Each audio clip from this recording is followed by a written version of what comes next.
자, 교재 19쪽입니다. 중개업이라는 정의까지 공부하셨습니다. 이제 내려가면 세 번째 공인중개사. 아주 편안한 시간이기도 하지만 또 중요합니다. 여러분들은 공인중개사를 공부하시는 분인데 공인중개사의 정의는 뭘까요? 하니까 첫째 줄, 이 법에 의한 이 법부터 동그라미를 합니다. 자격을 취득한 자, 이를 우리는 공인중개사라고 정의를 내립니다. 글자 그대로 암기해야 된다 그랬죠. 자, 가장 중요한 말, 공인중개사는 자격을 취득한 자입니다. 이 취득한 자를 여기 교재 하단에도 표시가 되어 있지만 자격을 취득하고 중개업을 영위하는 자, 이렇게 틀리게 출제하거나 자격증을 교부받은 자, 그런 말 하면 틀립니다. 근데 우리끼리 이야기하면 공인중개사 시험에 합격해서 자격증을 교부받은 자가 맞죠. 근데 용어로는 안 맞다니까요. 용어는 글자 그대로 암기합니다. 자격을 취득한 자, 정확하게 따라가셔야 됩니다. 여러분들이 이 강남대로에 그저 공부하지 않은 분에게 공인중개사가 무엇입니까 하면 태반은 50%는 시험에 합격한 사람을 말한다, 이렇게 이야기합니다. 시험에 합격한 사람도 공인중개사가 맞죠? 근데 우리 법에서 안 맞다니까요.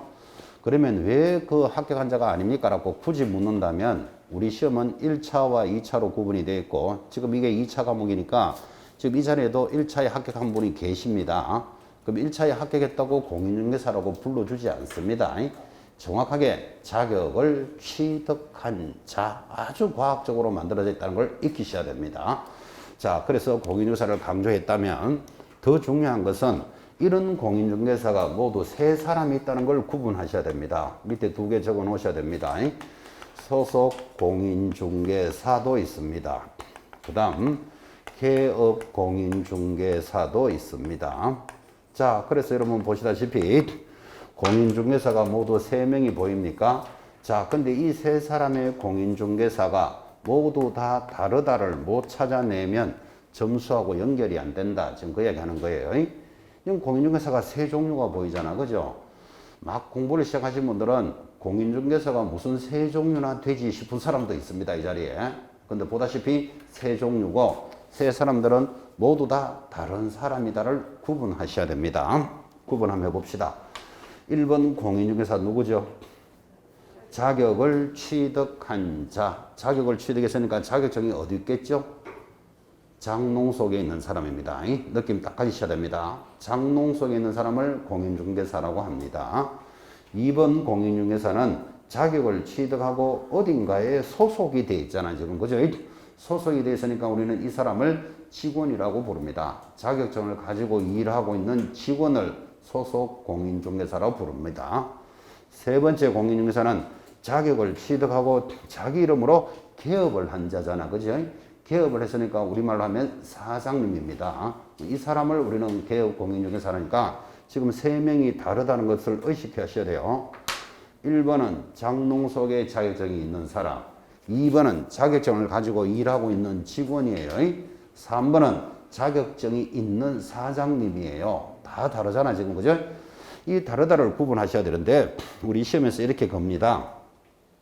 공인중개사가 무엇을 위반하여 자격이 정지되었다, 이렇게 나옵니다. 여러분, 공인중개사는 자격증이 있는 사람이잖아요. 뭐를 위반했길래 자격증이 정지되었다는데, 정지되었을 때 공인중개사는 1, 2, 3번 중에 누구를 말할까요? 2번만 이야기합니다. 이 시간에 기억하셔야 됩니다. 1번은 절대로 자격 정지되지 않습니다. 장롱 속에 있는 사람은 일을 하지 않는데 정지될 일이 없고, 3번 개업 공인중개사는 정지될 일이 있으면 취소됩니다. 그래서 소속 공인중개사가 위반을 하여 자격 정지받았다, 이렇게 시험에 나오면 부드럽게 내준 겁니다. 그냥 시험에서는 공인중개사가 이렇게 탁 들어가요. 그럼 여러분들은 자격이 정지되는 자는 소공사밖에 없다는 걸 저절로 익히셔야 돼. 이런 거를 내공이 쌓여야 된다, 이런 말을 합니다. 그러면 내공 쌓일 것도 없이 그대로 기억합니다. 자격 정지는 누구만 받는다? 소공사만이 받기 때문에. 다시, 공인중개사가 무엇을 위반하여 그 자격증이 취소가 되었다, 이렇게 들어옵니다. 여러분 공인중개사는 자격증이 있는 자잖아, 그죠? 근데 뭐를 위반했길래 자격증이 취소됐대요. 할 때 공인중개사는 1, 2, 3번 중에 누구를 말할까요? 1, 2, 3번 모두를 다 이야기합니다. 이 시간 그대로 기억하셔야 돼요. 1번 공인중개사는 자격증이 장능성이 있는데 왜 취소될까요? 그렇지. 다른 사람한테 빌려 양도대여 하다가 걸리면 취소되는 거예요. 그러니까 1번도 당연히 양도대여하면 취소되겠죠. 2번, 3번 말할 것도 없이 양도대여하면 다 취소되는 거예요. 자, 그러면 공인중개사가 무엇을 위반해서 취소됐을 때는 세 사람이 다 적용된다는 걸 지금 자꾸 공부를 하셔야 된다고. 그지? 이런 것들이 내공이 좀 쌓여야 됩니다. 이런 이야기를 합니다. 그 내공이라는 것은 이제 자꾸 아는 내용도 자꾸 들어두셔야 돼요. 지금 이제 5월달 수업이 막 출발했는데 5, 6, 7, 8, 9, 10, 10월달까지 6개월 남았어요. 지금부터 돌아갈 수 없는 단어니까 이 정도 내용은 익히고 계셔야 됩니다. 공인중개사를 주의하셔야 됩니다. 내려가서 네 번째 정의, 개업공인중개사를 줄여서 개공사다 이렇게 부릅니다. 자, 개업공인중개사의 정의. 옆에 그 제목 옆에다가 출제했던 빈도가 나타나는데 거의 이 용어의 정의는 빠진 적이 한 번도 없죠. 거의 한 개당 대여섯 번씩 다 출제되는 거예요. 자, 그때 개공사가 무엇입니까? 하고 물으면요. 이 법에 의해 사무소 개설 등록한 자를 말한다. 여기서 가장 핵심 단어 등록한 자가 개공사예요. 자, 등록한 자 그랬지. 등록을 하고 중개업을 영위하는 자 X입니다. 밑에 표시도 있지만 그건 다 틀리게 나왔던 거 다 보이죠. 등록증을 교부받은 자를 말한다. X예요.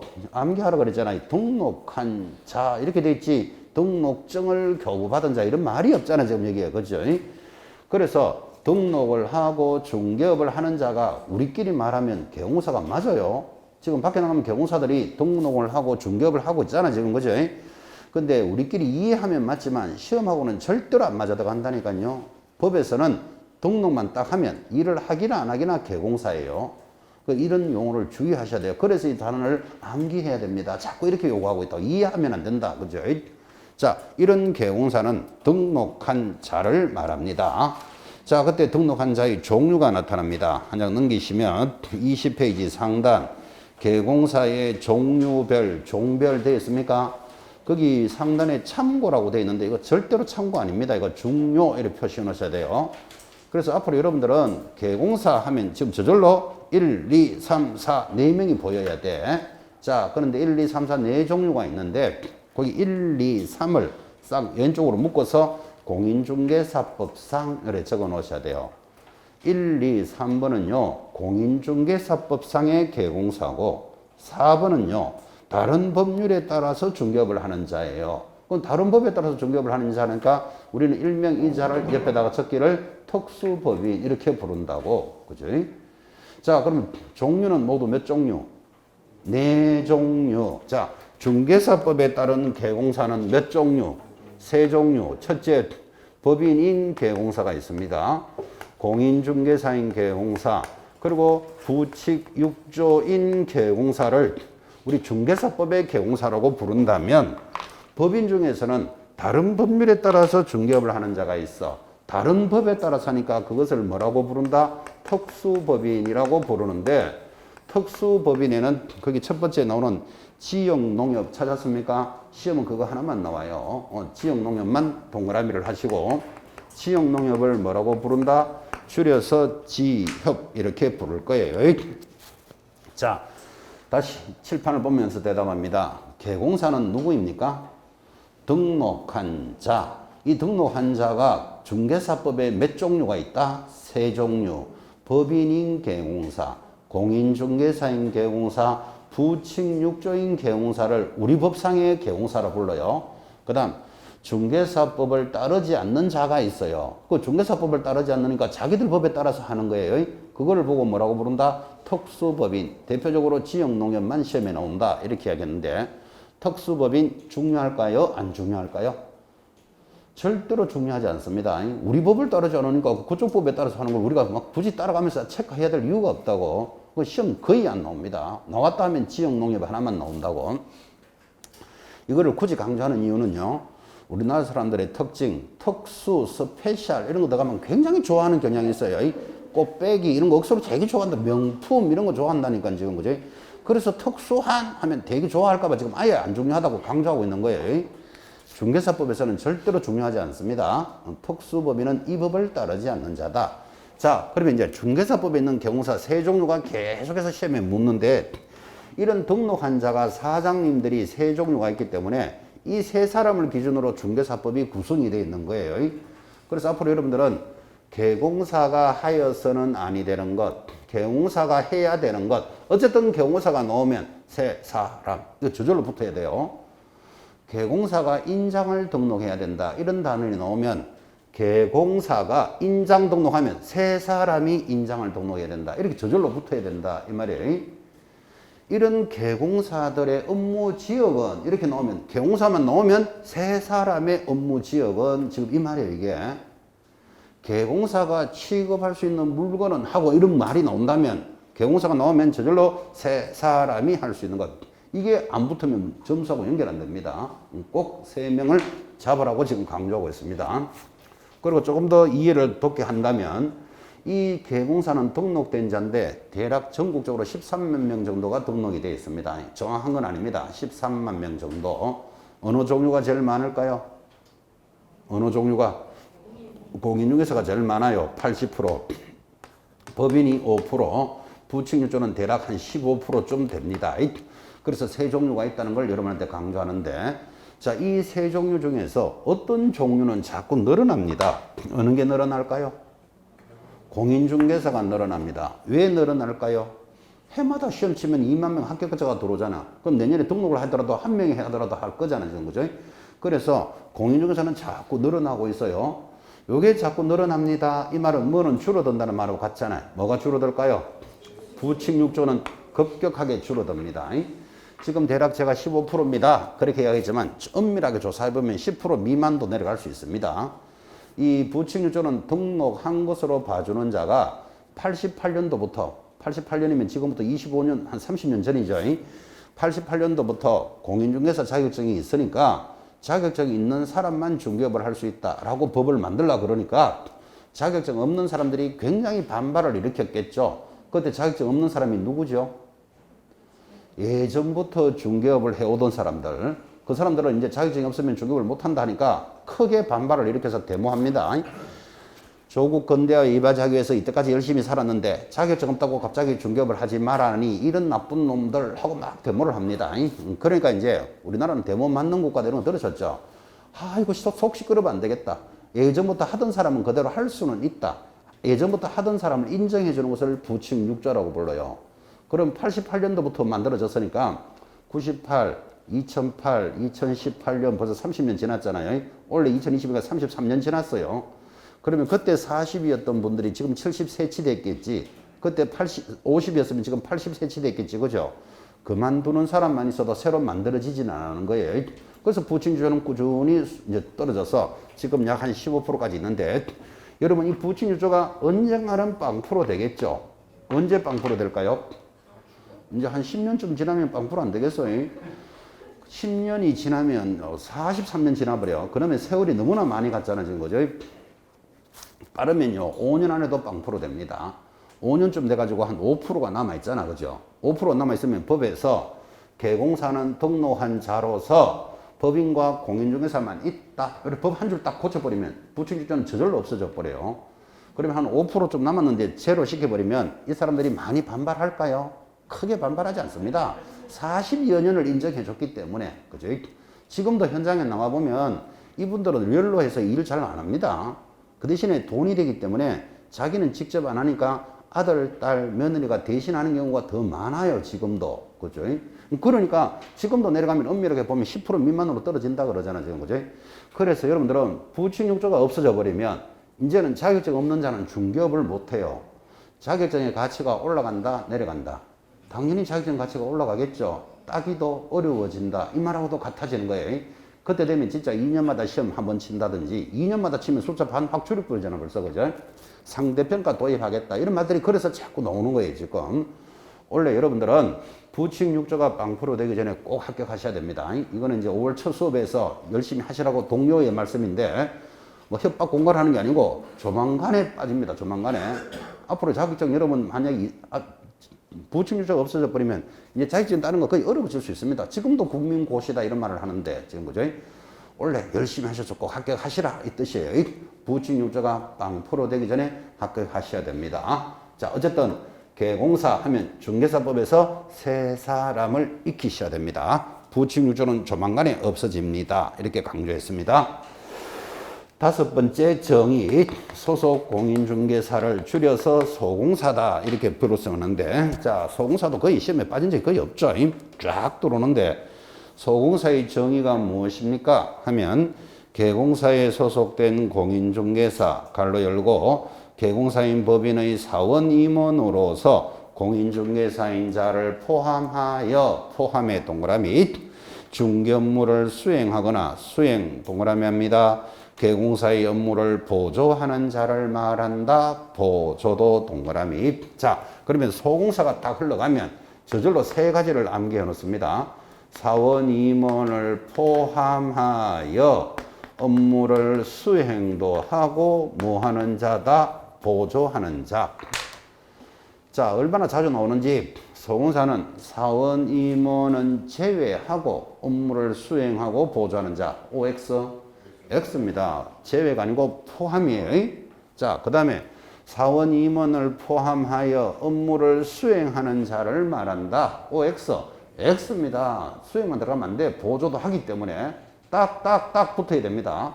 포함, 수행, 보조가 하나라도 빠지면 안 된다고요. 예를 들어서 사원 임원을 포함하여 업무를 보조하는 자를 말한다. X입니다. X. 암기하라고 그랬잖아요. 있는 그대로 빠지면 안 된다니까요. 수행, 보조가 딱딱 다 들어가야 되는데, 자, 그러면 수행과 보조의 뜻이 다르니까 빠지면 안 되는 거예요. 그럼 차이가 뭘까요? 수행과 보조의 차이. 첫째, 글자가 다르다. 글자가 다르잖아요.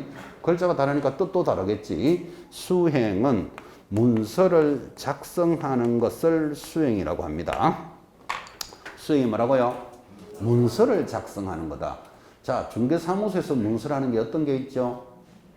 거래계약서, 확인설명서, 요 두 가지가 문서입니다. 중요한 서류입니다. 거래계약서와 물건에 대한 확인설명서를 작성하는 것을 업무를 수행한다 그러는 거예요. 자, 그럼 여기까지가 연결됐다면 소공사는 거래계약서를 작성할 수 있다. OX.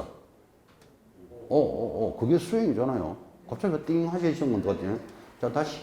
소공사는 중개대상물 확인설명서를 작성할 수 있다. 그게 수행하는 거라 그랬잖아요. 그죠?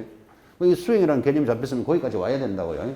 조금 더 확장해서 소공사는 인장을 등록해야 된다. OX. 당연하지. 문서를 작성했으면 내가 작성했다고 도장을 딱 찍어야 될 거잖아. 그죠? 소공사는 인장 등록의 의무가 있다. 됐습니까? 만약에 소공사가 인장 등록 안 하면 자격 정지 받습니다. 자격 정지는 누구만 받는다 그랬다? 소공사만 받는다 그랬잖아요. 그래 딱 연결된다니까 지금. 그죠? 자, 연결까지 하면 좋겠고, 연결이 안 되시는 분들은 최소한 포함하여 수행하고 보존한 자 세 마디가 딱 붙어야 된다. 여기까지는 잡아 놓으셔야 돼. 그래야지 이제 내용이 자꾸 확장될 수 있잖아. 그죠? 소공사가 중요한 이유가요. 6번 때문에 중요해요. 6번이 누구지요? 중개보조원에 대한 정의입니다. 자, 6번도 중요한데 여러분 5번, 6번을 묶어서 일명 고용인이라고 하는 것도 하나 기억해 놓으셔야 돼요. 자, 그래서 지금부터 6번 중개보조원에 대해서 공부를 할 건데 5번과 6번을 묶어서 뭐라고 부른다? 고용인이라 한다. 이것도 익히셔야 됩니다. 고용인이라 하면 우리말로 하면 직원이다 이 말이에요. 직원으로서 자격증이 있으면 소공사, 자격증이 없으면 중개보조원을 고용인이라 하는데, 자, 중개보조원의 정의는 뭘까요? 시험에도 굉장히 잘 나옵니다. 첫째 줄에 가장 중요한 말이 나오죠. 공인중개사가 아닌 자부터 동그라미 하셔야 돼요. 여러분 지금 중개보조원을 공부할 때 거기 공인중개사 아닌 자 이 말을 빼고 읽어봐봐요. 얼마나 매끄럽게 시험에 들어오는지. 자, 중개보조원은 개공사에 소속되어 중개대상물에 대한 현장 안내 및 일반 서무 등 중개 업무와 관련된 단순한 업무를 보조하는 자를 말한다. 이렇게 나오면 틀린 데를 못 찾아냅니다. 수험생들은 워낙 매끄럽기 때문에. 그래서 반드시 암기해야 될 거 뭐부터 암기해야 된다고요? 공인중개사 아닌 자부터 반드시 들어가야 돼. 이 말을 빼고도 그렇게 말이 매끄럽기 때문에, 그죠? 아닌 자로서, 그 다음, 단순한 업무를, 거기 줄 거 놓습니다. 업무를 뭐 하는 자다? 보조만 하는 자예요. 반드시 있어야 될 단어, 공인중개사 아닌 자 찾아내고, 그 다음, 단순한 업무를 보조하는데, 그때 단순한 업무가 뭘까요? 단순한 업무가 뭘까요? 하니까 출근해가지고 커피 끓이면서 밀대 들고 청소하는 그런 쓸데없는 소리 하면 안 돼요. 지금 조문에 뭐라고 돼 있죠? 현장 안내 및 일반 서무 등 단순한 업무를 보조합니다. 그 현장 안내하는 것을 단순한 업무로 한다. 그죠? 자, 그러면 현장 안내를 단순한 업무로 하니까 오버해가지고 현장을 안내하고 그 물건에 대한 확인 설명서를 작성할 수 있다. 이러다 가면 무조건 X잖아, 지금. 그죠? 작성하려면 무슨 말이 들어가야 된다? 수행이라는 표현이 들어가야 된다니까요. 자, 그러면 결국은 보조라는 뜻이 나타났죠. 보조는 무슨 뜻이다? 문서를 작성하면 안 된다. 지금 이 말하고 같은 말이잖아요. 이게 지금 그죠? 자, 그러면 문서를 작성하면 안 되는데 지금 현장에서 중개보조원이 거래계약서 등을 작성하는 경우가 있다 없다? 나와서 유심히 한번 보시기 바랍니다. 많이 발생합니다. 많이. 여러분은 그죠? 중개사무소를 통해서 부동산을 거래해 본 적이 있습니까? 지금까지? 그럼 당연히 수수료 주고 거래했겠죠. 뭐 집을 하나 사거나 또 우리 집을 팔아보거나 세를 얻거나 세를 주거나 할 때 중개사무소를 통해서 거래를 했는데 이전에 거래하실 때는 지금 계약서도 작성하고 수수료도 받고 하는 그분이 개공사인지 소공사인지 중개보조원인지 구분할 필요 없었어요. 왜 그런가 하면 내 집 잘 팔아주면 되잖아. 내 마음에 드는 대로 우리 집을 좋게 사주면 되잖아. 그지? 그럼 저 사람이 개공사인지 소공사인지 알아야 될 이유가 없었다면 이제 이런 수업을 하고 공부를 하셨다면 이제는 고민해 보셔야 돼요. 아, 저분이 개공사로서 일을 하는구나. 지금 소공사구나. 중개보조원을 구분도 해 보실 수가 있어야 됩니다. 이 법을 배웠기 때문에 지금까지는 모르고 거래했다면, 그죠? 근데 의외로 중개보조원이 거래해서 계약서 작성하는 경우 많습니다. 현장에 나가면. 그럼 이 법을 잘 배우신 분들은 중개보조원은 문서를 작성할 수 없다. 지금 이렇게 배웠잖아. 그죠? 그럼 작성하면 우리말로 하면 위반이잖아. 그게. 그죠? 그래서 중개보조원이라는 제목 옆에 적어요. 위반 시 적어놓고 1년 징역 1,000만 원 벌금이 시험에 잘 돌아요. 1년 징역 1,000만 원 벌금인데 아니 문서를 작성할 수 없다는데 그거 문서 작성했다고 왜 1년 징역 1,000만 원 벌금입니까? 하면 자격증을 빌려서 하는 걸로 본다. 이게 해석이에요. 자격증 양도돼야 하면 어떻게 된다? 1년 징역 1,000만 원 벌금이니까 그 개념까지 익히셔야 됩니다. 밖에 나가면 여러분들 그죠? 개공사도 아닌 자가 나 개공사요 하고 명함에 적고 있는 사람 있겠다 없겠다? 있다고 봐야 되겠죠. 그래서 우리 법에서는 공인중개사 아닌 자가 공인중개사인 것처럼 하면 무조건 얼마? 1년에 1,000이에요. 그 형벌도 기억해 놓으셔야 됩니다. 자, 중개보조원의 정의인데 밑에 기출됐던 지문 한번 볼까요? 6번 밑에 3개 첫째 줄 중개보조원은 개공사에 소속된 공인중개사로서 중개 업무를 보조하는 자를 말한다. 얼마나 웃기는 이야기입니까? 소속 공인중개사로서 이런 말 벌써 말이 안 되는 이야기죠. X. 두 번째, 중개보조원은 공인중개사가 아닌 자로서 잘 들었죠. 개공사에 소속되어 일반 서무 및 중개 업무를 수행하는 자를 말한다. 수행 들어가면 틀려요. 수행은 뭐 하는 거라 그랬죠? 문서를 작성하는 거라 그랬잖아요. 그죠? 이런 식으로 여러분들은 암기를 하고 들어오니까 그 지문이 틀린 게 눈에 보일지 몰라도 대충 설렁설렁 공부한 사람은 그런 지문이 맞는 것이 보여요. 중개보조원이 하는 업무를 이렇게 단순하게 수행하는 것이 보인다니까요. 세 번째, 중개보조원이란 공인중개사가 아닌 자로서까지 정확하게 돌았죠. 개공사에 소속되어 중개대상물에 대한 현장 안내 및 계약서 작성 등 개공사의 중개 업무와 관련된 단순한 업무를 보조하는 자를 말한다. 또 어디가 틀렸죠? 계약서 작성 이런 문제가 들어갈 수가 없지 지금 거기에 그죠? 이런 개념들을 익혀나가면 출제됐던 지문들입니다 이게. 그래서 어떻게 내가 이 단어를 공부해야 되겠구나를 익히는 시간입니다. 자, 6가지 용어의 정의 지난 1교시부터 지금 근 1시간 반에 걸쳐서 6가지를 중요한 거 위주로 반드시 암기하셔야 됩니다 하고 전달을 했다면 21페이지 하단 제3조 중개대상물에 대해서 공부를 합니다. 중개할 수 있는 물건도 중요하잖아요. 자, 우리 법 제3조는 중개할 수 있는 물건, 중개대상물에 대해서 정리를 하는데 여러분이 상식적으로 중개할 수 있는 물건이 뭐 텔레비, 냉장고, 세탁기, 자동차 이런 거 중개하지는 않겠죠. 주로 중개하는 게 뭘까요? 밖에 나가면 제일 많은 거 아파트 이렇게 말하잖아 그죠? 아파트를 우리는 건물 이렇게 말하는 거예요. 건물뿐만 아니라 토지 이런 것들을 부동산이라고 불러요. 자, 우리가 거래할 수 있는 물건들이 부동산인데 법에서 중개대상물이 무엇입니까 하면 법 조문은 이렇게 되어 있습니다. 중개대상물은 토, 건, 입, 광, 공이 있다 이렇게 되어 있고 5가지 익히셔야 됩니다. 중개할 수 있는 물건 노래 부르듯이 기억하셔야 됩니다. 토, 건, 입, 광, 공. 토가 뭐죠? 토지. 건은 건축물. 입은 임목에 관한 법률에 따라 임목, 광, 광업재단, 공, 공장재단이 중개대상물이에요. 여러분 토지 건물에 대해서는 아주 잘 알고 계시지만 임목, 광업재단, 공장재단은 굉장히 생소하죠. 그죠? 생소하지만 법으로 들어와 있습니다. 물건으로서. 그래서 중개할 수 있는 물건 하면 저절로 익히는 것 토, 건, 입, 광, 공 이렇게 노래를 부르는데 여기 5가지니까 쓸데없는 거 하나 탁 넣고 중개대상물에 해당되지 않는 것 얼마나 자주 나왔겠어요. 제목부터 딱 잡으셔야 되고 우리 중개사법이 만들어진 지가 83년도에 만들어졌습니다. 83년에 만들어져서 지금 올해가 2021년이니까 약 40년이 됐습니다. 40년. 그러니까 83년도에 태어난 애가 지금 38살인가 그래 됐을 거니까 약 40년이 됐잖아. 그죠?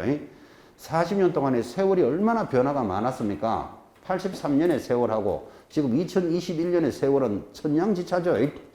아마 83년 그때는 휴대폰 이런 거 없었을걸요. 제 생각으로는 삐삐도 없었지 싶어. 삐삐도. 삐삐 하는 말조차도 지금 생상스러운데. 그럼 그랬던 시절에 지금은 애기들까지도 손에 다 휴대폰을 쥐는 세대가 왔잖아. 그죠? 그럼 세월이 얼마나 달라졌어요. 그러니까 거래하는 형식이나 방식도 얼마나 달라졌겠어요. 지금도 법조문에 계약금, 중도금, 잔금을 성실하게 이행하여야 한다. 이렇게 가지만 예전에는요. 예전에 그랬지만 지금은 계약금, 중도금, 잔금 이렇게 돈 갖다 주는 사람 거의 없을걸요. 거의 다 송금하거나 이체하거나 이렇게 하잖아. 그죠? 세월이 그만큼 많이 달라졌다고 지금. 그죠? 뭐 전화기로 지금 송금하는 그런 시절이 왔잖아 지금. 그죠? 그러니까 이게 세월에 따라서 법도 바뀌는 거예요. 당연히 바뀌어야 되지. 그런데 지금까지 40년 동안 한 번도 안 바뀐 조문이 이 조문이에요. 제3조 중개대상물은 만들 때부터 토, 건, 입, 광, 공이 지금까지 한 번도 안 바뀌었어요. 얼마나 이걸 가지고 시험에 많이 냈겠냐 이 말이에요 지금. 그죠? 그래서 제목을 딱 기억하셔야 됩니다. 그래서 중개대상물은 토, 건, 입, 광, 공 5가지가 있는데 분석을 해보니까 토지, 건축물을 부동산이라고 불러요. 당연히 여러분 알고 있죠. 이 토지, 건물은 부동산이다. 그러면 시험에서 부동산은 중개대상물이다 하면 O 맞죠? 근데 부동산만 중개대상물이다. X예요. 이 부동산 아닌 거 있잖아 지금. 그죠? 이것들을 뭐라고 부른다? 준부동산 이렇게 불러요. 자, 그러면 준부동산은 뭔가 하면 부동산이 아니지만 부동산의 성질이 있는 거예요. 그러면 부동산만 중개대상물이다 하면 틀리잖아 지금. 그죠?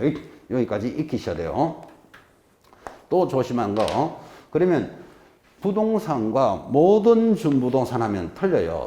일부 준부동산만 되는 거예요. 제가 확인해 보니까 준부동산이 한 20개쯤 돼요. 20개쯤 되지만 우리가 할 수 있는 건 몇 개다? 3개만 되는 거예요. 그래서 다른 준부동산이 뭡니까? 그럼 여러분 알 필요 없고 부동산도 공부 다 못할 판에 준부동산이 뭔지를 알아야 될 이유도 없잖아. 그죠?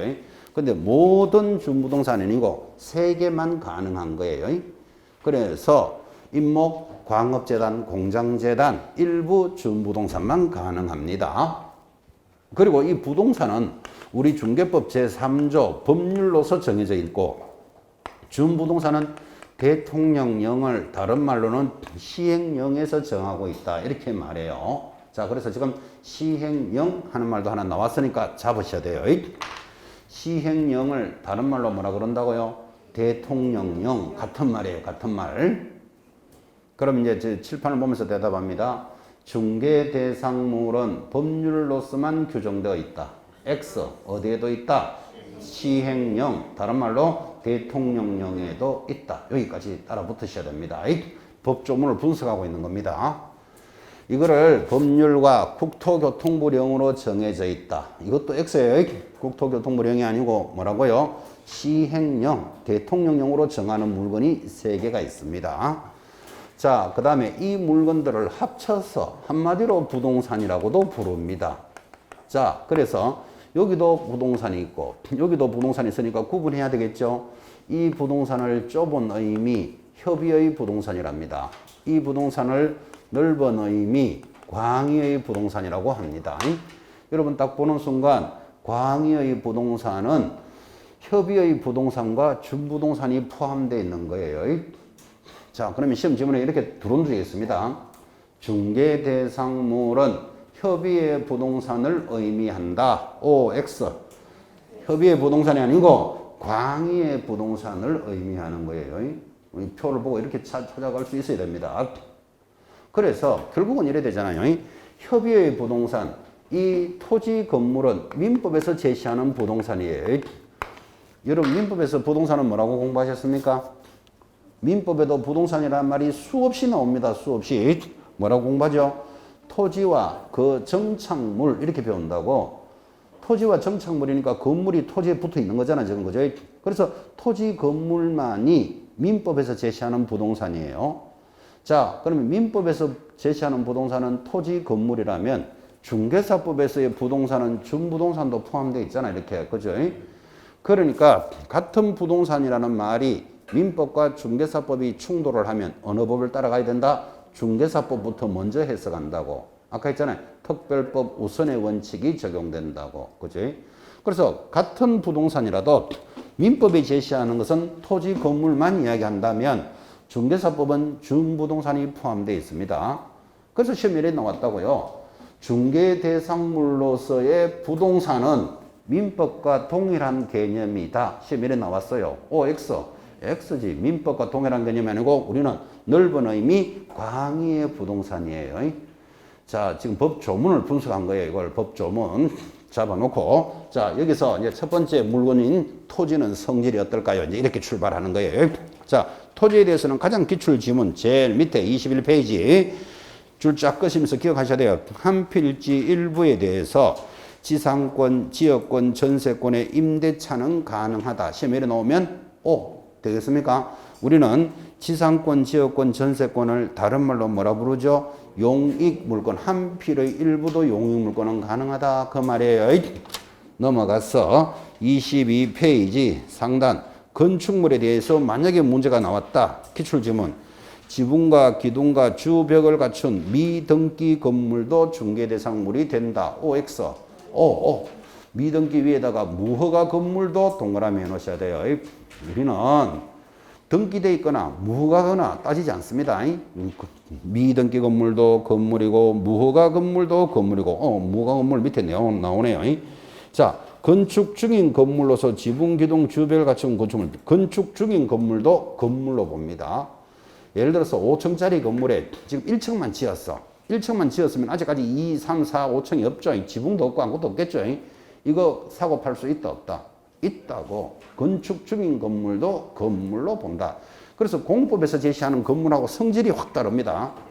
중개사법은 짓고 있는 것도 건물이고, 그죠? 지어진 것도 건물이고, 거기다가 장래의 건물도 건물이에요. 그 옆에다 하나 적으십시오. 장래의 건물. 자, 대표적으로 지금 건물이 없어. 장래의 건물이 뭘까요? 분양권이에요. 분양권도 중개대상물이 됩니다. 그래서 중개대상물의 범위 굉장히 넓게 이야기했고, 지금 이야기하고 있는 그게 밑에 관련 판례 거기 다 들어가 있어요. 파란 글씨 분양권 이런 건 중개대상물이 된다. 입주권은 안 된다. 이렇게 적어놨어요. 참고로 보시면 되고, 박스 바로 밑에 동그라미 3번 그 밖에 토지 정착물로서 줄 하나 껐습니다. 명인 방법을 갖춘 수목의 집단 딱 들어오면 중개대상물이 된다. 이렇게 동그라미 딱 해놓으셔야 돼요. 아주 독특한 물건인데 명인 방법을 갖춘 수목의 집단은 한 번은 중개대상물이 안 된다고 답으로 나왔고 한 번은 된다고 나왔고 왔다 갔다 했다니까요. 근데 이제 정리를 해버렸어요. 뭐라고 정리했다고요? 중개대상물이 된다. 이렇게 딱 기억합니다. 이 명인 방법을 갖춘 수목의 집단은 수업한 적도 있지만 명인 방법이라는 것은 명백하게 인정할 수 있는 방법이다. 그런 뜻이에요. 명인 방법이 뭐라고요? 명백하게 인정할 수 있는 방법. 한자로 적으면 이렇게 적습니다. 명인 방법. 명백하게 인정할 수 있는 방법을 갖춘 수목의 집단. 수목의 집단이라는 것은 나무들의 집단인데 이게 중개할 수 있느냐라는 문제가 왔다 갔다 하다가 지금은 되는 걸로 됐다 그랬잖아. 그죠? 그럼 명인 방법은 이렇게 설명을 합니다. 여기 야산이 이렇게 있다고 칩시다. 여기에 수목의 집단, 나무들이 이렇게 있는데 여러분 나무도 한 그루에 수천만 원짜리 있다는 건 이해하십니까? 나무 한 그루에 수천만 원이면 10개면 수억이고 100개면 수백억의 재산입니다. 이런 수목의 집단을 동산으로 돼 있으면 저당권을 설정 못해요. 그래서 이런 사업을 크게 하려고 돈을 빌릴 수 있도록 이 재산에 대해서 돈을 빌릴 수 있도록 해주려고 이제 법을 만드는데 어쨌든 이런 수목의 집단들이 있는데 나무 주인은 알겠죠. 여기서부터 여기까지가 내 거요. 저기서부터 저까지는 내 거요. 하면 자기는 알겠지만 일반인들은 정확하게 모르잖아. 그죠? 그래서 명백하게 알 수 있는 방법이 있어요. 어떻게? 울타리를 딱 치고 이게 판례의 울타리를 치고 앞에다가 내 거 이렇게 명표를 딱 붙이면 아 이거는 누구 거다는 걸 누구라도 알 수 있잖아. 그죠? 그러면 이렇게 명인 방법을 딱 갖추면 이게 무슨 효과가 있는가 하면 등기된 효과가 있다고. 여러분 등기의 효과가 뭐다? 공시 효과 들으셨죠? 세상 사람들한테 이거는 누구 거다고 알려주는 게 공시예요. 그래서 명인 방법이 갖추어진 수목의 집단이라면 누구 거는지를 확실하게 알 수 있으니까 이거는 등기된 효과가 있잖아. 그러면 이거를 부동산으로 봐주느냐 해서 지금은 뭐라고 본다? 중개 대상물은 된다 이 말이에요. 중개해도 된다 이 말이에요. 판례가 왔다 갔다 하다가 이제 정리했다 이 말이에요 지금. 그래서 등기된 효과가 있다 그랬지 등기가 돼 있다 소리 했는 건 아니잖아 지금 이게. 그죠? 그래서 이 물건은 뭐는 설정을 못한다? 저당권은 설정할 수 없는 거예요. 여기까지로 구분해 놓으셔야 돼. 자 다시 명인 방법. 명백하게 인정할 수 있는 방법을 갖춘 수목의 집단은 중개 대상물은 된다. 맞다 그죠? 근데 등기돼 있다 안 돼 있다? 등기돼 있는 효과가 있다 그랬지 등기가 돼 있지는 않습니다. 그러면 뭐를 설정할 수 없다? 저당권을 설정할 수는 없다를 기억해 놓으셔야 된다고. 이게 왜 중요한가 하면 지금 저당권을 설정할 수 있는 뭐가 있다? 임목이 지금 따라 나오기 때문에 그래요. 그래서 임목은 같은 나무라도 여기 한자로 적으면 설립자의 나무 목자잖아. 그죠? 서 있는 나무인데 서 있는 나무를 중개할 수 있다고. 그래서 중개대상물이 되니까 준부동산이다. 아까 그랬잖아. 지금 그죠? 요 놈들은 등기가 돼 있어요. 그 등기가 돼 있으니까 뭐 할 수 있다? 저당권이 설정되는 것하고 비교되는 거예요. 한 번만 더 강조합니다. 명인 방법을 갖춘 수목의 집단은 등기된 효과가 있지 등기가 돼 있지는 않잖아. 그죠? 그러니까 뭐를 설정할 수는 없다? 저당권을 설정할 수는 없다. 근데 지금 바로 따라 붙었는 임목은 저당권을 설정할 수 있다. 이거 기억하셔야 됩니다. 자, 그래서 이제 내려가면 대통령령으로 정하는 물건이 따라 나옵니다. 임목에 관한 법률에 따라서 임목이 들어오는데, 자, 여러분 임목이나 여기 광업재단, 공장재단은 세 가지 물건의 특징이 시험에 나온다고요. 지금까지 배운 솜씨대로 이 세 가지의 공통점이 뭐다? 준부동산이다. 이건 알고 계시잖아요. 자, 세 가지는 준부동산인데 준부동산의 뜻이 뭐죠?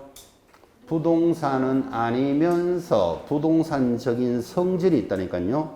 자, 부동산은 아니면서 이 말은 동산이면서 이 말이잖아. 그죠? 그럼 동산과 부동산의 성질이 뭐가 있을까요? 이걸 알아야 무슨 말이 되잖아, 지금. 부동산은 아니면서 부동산적인 성질이 있대요. 그럼 동산이다 이 말이잖아 이게 지금. 그럼 동산인데 무슨 부동산의 성질이 있느냐고. 자, 그래서 지금 대답도 나오셨는데, 그래서 여러분 초등학생한테 야, 동산과 부동산의 차이가 뭐냐? 초등학생한테 물으면 초등학생은 움직이는 것은 동산, 못 움직이는 것은 부동산 이렇게 구분하면 돼요. 이것도 틀린 말은 아니잖아, 그죠? 이게 초등학생들의 수준이라면 이제 법률을 공부하신 분은 이렇게 말해요. 동산은 아까 볼펜 같은 것들은 내 거라는 걸 뭘로 표시한다? 점유하고 있다고, 점유. 여러분 볼펜을 등기해야 내 거다 이런 말은 없잖아, 지금, 그죠? 동산은 점유로서 표시를 한다면 부동산은 등기함으로써 표시하는 거예요. 부동산은 반드시 등기가 돼야 된다고. 아파트는 부동산이다. 이 정도는 아십니까? 그럼 여러분 아파트에 살고 있으면 내 겁니까? 등기돼야 됩니까? 그걸 당연하게 부동산은 등기가 돼 있잖아. 그죠? 자, 그럼 이제 성질이 구분되겠죠. 준부동산은 동산이면서 부동산에 성질이 있다는 말은 뭐가 돼 있다? 등기가 돼 있다. 이 말이에요, 이게들이. 자, 그럼 등기가 돼 있는데 이제 그 정도는 대답해야 되죠. 가장 처음 하는 등기를 뭐라고 그런다? 소유권 보존 등기라고 그래. 제일 먼저 하는 등기가 소유권 등기가 들어가야 다른 권리들이 들어간다 그랬잖아. 그죠? 그래서 소유권에 대해서 보존 등기를 하면 그 다음 뭐 하는데 목적이 있다? 저당권을 설정하는데 이 세 가지 물건의 특징이 있는 거예요. 그래서 이 물건들의 재산은 저당을 잡아서 이 사업을 더 크게 확장시키라고 이 법을 만들어 준 거예요. 이게 제일 중요한 말이에요. 세 가지는 소유권 보존 등기가 돼 있음으로써 뭐 하는데 목적이 있다? 저당권을 설정하는 데 목적이 있다. 전세권 이런 말 들어가면 틀려요. 이 두 가지 권리만 딱 들어가는 거예요. 자, 그 다음에 책을 보고 짚어드리겠지만 임목이라는 게 설립자의 나무 목자 서 있는 나무잖아요. 나무가 여러분 서 있지 누워 있는 것도 있습니까? 누워 있는 거 벌채하면 누워 있잖아, 그죠? 그 벌채하면 쉽게 이동할 수 있기 때문에 동산이에요. 반드시 서 있어야 돼. 자, 그래서 설립자의 나무 목자 임목인데 지금 여기 강남 대로변에 가면 길가에 가로수들이 쫙 서 있는 거 보셨죠? 그거 임목이다? 아니다? 아닙니다. 그거는 가로수라고 부른다니까요. 서울시에서 관리하는 가로수고 임목은 반드시 뭐가 돼 있다? 등기가 돼 있다니까, 등기가. 그지? 그 등기가 돼 있으면 이제 중개대상물이 되는 거예요. 자, 그러면 등기가 돼 있어야 이 물건을 사고 팔 수 있으니까 여러분이 출제자라도 개공사한테 묻기를 이거 어디 등기되어 있을까요? 물어야 된다고. 그래야지 이제 거래할 수 있는 물건이 되니까 어디 등기되어 있을까요? 하니까 나무 뿌리에 등기한다. 웃기는 이야기죠. 나무 파가지고 등기 안 돼 있다. 다시 심어라. 지금 이래가 될 문제가 아니잖아요. 이게 그죠? 그래서 나무가 서 있는 곳이 어디 서 있을까요? 1. 저 바다 위에 2. 토지 위에 답이 몇 번? 토지 위에 서 있겠지. 그래서 임목이잖아. 그죠? 그러면 나무가 서 있는 토지 등기부가 있다고 토지 등기부 표제부를 보면 등기가 되어 있음이 나타나요. 자, 이 토지가 여기 땅의 주소가 서울특별시 관악구 신림동 17번지라는 땅의 주소는 알잖아, 여러분들이. 그죠? 그럼 등기부를 딱 떼보면 토지 등기부 표제부에 등기되어 있음이 나타나요. 그럼 이제 이게 중개대상물이 되는 거예요. 그래서 등기가 되어 있는 물건이니까 어디 등기됐냐가 가장 중요한 문제라고 지금. 그죠? 이게 임목의 90%가 답이에요. 토지 등기부 표제부의 취지가 기재된다. 그 내용이 저기부터 있죠. 23페이지 상단. 24페이지 상단의 세 번째 미음에 보시면 토지 등기부 표제부의 임목의 등기번호가 표시된다. 찾았나요? 반드시 기억해 놓으셔야 됩니다. 자, 그러면 이제 그걸 잡았다면 그럼 이 두 가지 물건도 광업재단, 공장재단도 뭔지는 모르지만 등기가 돼 있겠지. 그 어디 등기됐느냐부터 알아야 뭐가 시작된다 그랬잖아요. 지금 그죠? 어디 등기가 됐을까요? 하니까 교재 23페이지 제일 하단 한번 보세요. 23페이지 제일 하단 디귿 지금 공장재단에 대해서 설명을 하는데 등기관은 공장재단에 관하여 소유권 보존 등기를 하면 이 세 물건은 보존 등기가 돼 있다 그랬잖아요. 지금 그죠? 하면 그 공장재단 구성물의 등기 기록 중 줄 것입니다. 해당 구에 공장재단에 속한다는 사실을 기록한다. 해당 구. 해당 구가 무슨 뜻이죠? 소유권은 갑구에, 저당권은 을구에 이 말이에요. 해당되는 구에 기록한다 이 말이에요. 해당되는 구를 다른 표현으로는 상당구 이렇게 해도 돼요. 같은 말이에요. 자, 다시 공장재단, 광업재단은 어디에 등기 기록합니까? 해당 구에 기록한다. 해당 구를 다른 말로 뭐라고 부른다? 상당구. 해당되는 구 그 말이에요. 상당구. 상당구라는 말은 소유권은 어디 있고? 갑구에 있고, 저당권은 어디 있고? 얼구에 있다 이 말이에요. 전세권은 어디 있을까요? 얼구 그런 소리 하면 안 돼. 여긴 전세권 들어갈 수가 없다 그랬다고. 세 가지 물건은 소유권과 저당권만 들어가는 거예요. 이거 입력시켜 놓으셔야 돼요. 이 전세권은 어디 이렇게 묻지도 안 하지만 물어도 또 얼구 이런 소리하고 있으면 안 된다고 지금. 그죠?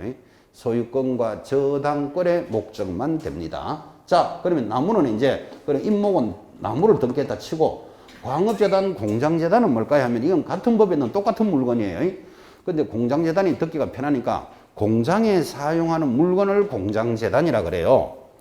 공장재단이 뭐라고요? 공장에 사용하는 물건들이라니까.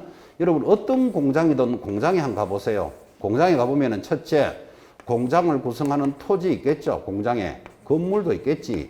기계도 있겠죠. 공장에 기구도 있을 거고, 어떤 공장에 포크레인 이런 것도 있겠죠. 또는 뭐 특허권 이런 것도 있겠지, 공장에. 자, 여러분 토지 건물이라는 부동산도 있지만 기계도 수억짜리가 있다는 건 이해하시죠? 특허권도 돈 가치가 비싼 게 많겠죠. 이런 부동산이 아닌 물건들을 동산으로 두고 있으면 저당을 설정 못 한다니까요. 그래서 이거를 묶어서 한 개의 부동산으로 봐주겠다 이 말이에요. 묶어서 한 개의 부동산으로 봐주니까 공장재단 이래 부르는 거예요.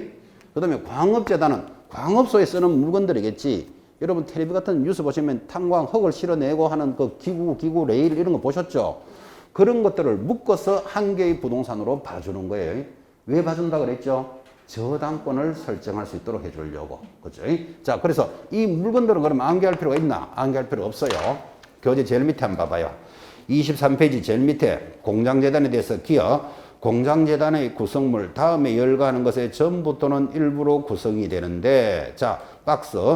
A, 공장에 속하는 방금 했잖아요. 토지, 건물, 그 밖에 공작물. B, 기계, 기구, 전봇대, 전선, 배관, 그 밖에 부속물. 이거 말고도 많겠지, 그죠? 그 밖에 부속물이 나오니까 이거를 암기할 필요가 없는 게 그 밖에 부속물 하면 이거 말고도 많이 있다는 뜻이에요. 시간 있는 사람 옆에 적어봐요. 벤치, 도라이바, 몽키, 다마 뭐 이런 거 있잖아. 공장에 쓰는 것들, 그죠? 이런 것들을 다 묶어서 한 개의 부동산으로 보니까 이걸 암기할 필요는 없는데 거기 옆에다가 적어요. 이거는 묶어서 한 개의 부동산으로 보니까 그 옆 박스 옆에다가 분리하면 처분할 수 없다. 이거를 적어 놓으셔야 돼. 이거를 암기하는 게 아니고 분리하면 처분할 수 없다. 그 재단이라는 것은 묶어서 한 개의 부동산으로 본다. 그런 뜻이에요. 묶어서 한 개의 부동산으로 봅니다. 분리하면 처분할 수 없다. 넘어가서 거기에 관련되는 내용들이 이제 공장재단의 효력하고 다 있으니까 참고로 보시되 24페이지 분리하면 처분할 수 없다를 거기 뭐라고 적어놨습니까? 제2번의 기어 공장재단은 자체를 뭘로 본다? 한 개의 부동산으로 본다. 그 한 개의 부동산이니까 이걸 분리하면 처분하면 안 되잖아 지금. 그죠? 2번 니은이죠. 공장재단의 소유권 보존 등기는 등기 후 10개월의 동그라미 저당권 설정 등기를 하지 아니하면 효력을 상실한다. 이게 무슨 말인가 하면 원래 여러분 한번 봐요.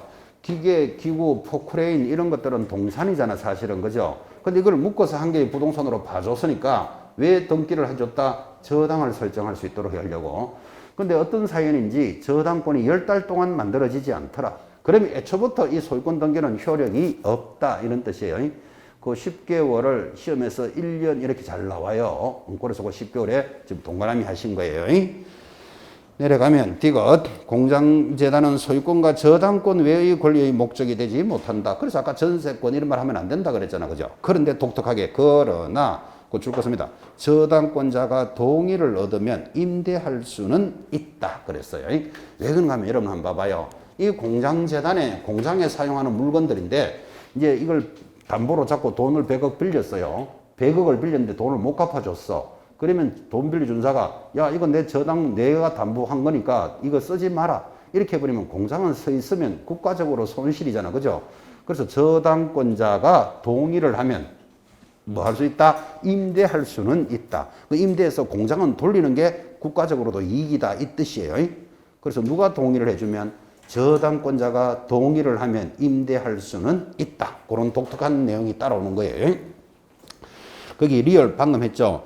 공장재단의 구성물은 공양되는 것과 분리하여 양도하거나 소유권은 외의 권리 압류 등에 하지는 못한다. 그래 아까 했잖아요. 분리하면 처분할 수 없다. 했고 전달이 됐습니다. 자 내려가면 큰 2번 지금 중개대상물 토, 건, 입강공에 대한 법 조문을 해석했고 토지 건물에 관련되는 시험 내용 그리고 임목 광업재단 공장재단의 기본을 정리했는데 시험에서는 밑에 내려오면 큰 2번 중개대상물의 여부 여기 표에서 문제가 잘 돌아요. 항상 자 표를 보는 방법 왼쪽에는 중개대상물인 것 오른쪽에는 중개대상물이 아닌 것 해놓고 다음 중 중개대상물에 해당되는 것은 모두 몇 개인가 안 되는 것은 몇 개인가 주로 이 표에서 나온다고요. 이 표를 꾸준히 익히셔야 돼요. 왼쪽에 되는 거 한번 볼까요? 개발지역 제한구역 내의 토지 중개대상물 된다 안 된다? 되잖아요. 개발 제한구역이니까 이게 그린벨트인데 개발을 제한받을 뿐이지 사고 팔 수는 있다 이 말이에요. 지금 이게 하나 더 군사시설 보호구역 내의 토지 중개대상물 되잖아요. 군사시설이니까 뭐 몇 층 이상 짓지 마라 이렇게 제한을 받겠지 그죠? 사고 팔 수는 있다라는 취지예요. 도로 예정지 중 사유지 여러분 도로 예정지가 땅이잖아 땅 그죠? 중개대상물이 된다 이 말이에요. 그럼 여러분은 도로 예정지 땅 살까요 안 살까요? 살 일 없지. 도로밖에 안 되니까 건물을 짓거나 집을 못 짓는 거잖아요. 효용이 떨어지잖아 그죠?